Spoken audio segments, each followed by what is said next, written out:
समाधान सरवणकर यांनी भाजपवर केलेल्या गंभीर आरोपानंतर एक महत्त्वाची अपडेट येते। माहीमधील भाजपचे पदाधिकारी सरवणकरांच्या विरोधात सायबर सेलमध्ये तक्रार करणार आहेत।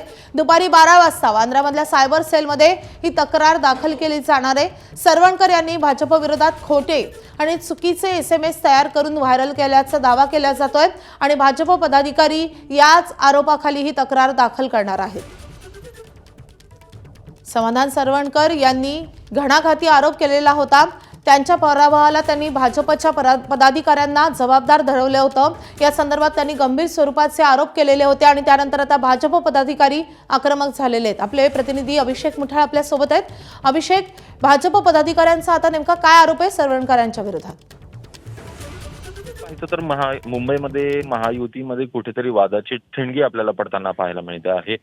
एकूणच समाधान सरवणकर यांच्याकडनं आरोप आपल्याला होताना पाहायला मिळालेले होते की भाजपकडनं कुठलीही मदत मिळालेली नाही आहे आणि त्याच पार्श्वभूमीवर कुठेतरी खोटे मेसेजेस पसरवल्याचा आरोप देखील भाजप पदाधिकाऱ्यांकडनं करण्यात आलेला आहे आणि त्यामुळेच आज दुपारी 12 वाजता वांद्र्यातील सायबर सेलमध्ये भाजप पदाधिकाऱ्यांकडनं सरवणकर यांच्या विरोधात एक तक्रार दाखल करण्यात येणार आहे। एकूणच कुठेतरी भाजपला बदनाम केल्याचा आरोप हा इथं आपल्याला होताना पाहायला मिळतो आहे।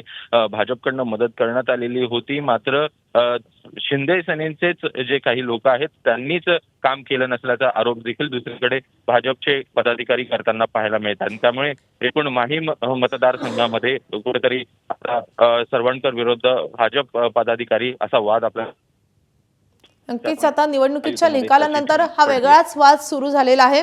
या संदर्भातले अपडेट जाणून घेत राहू। धन्यवाद अभिषेक या सगळ्या सविस्तर माहितीसाठी। एबीपी माझा, उघडा डोळे बघा नीट।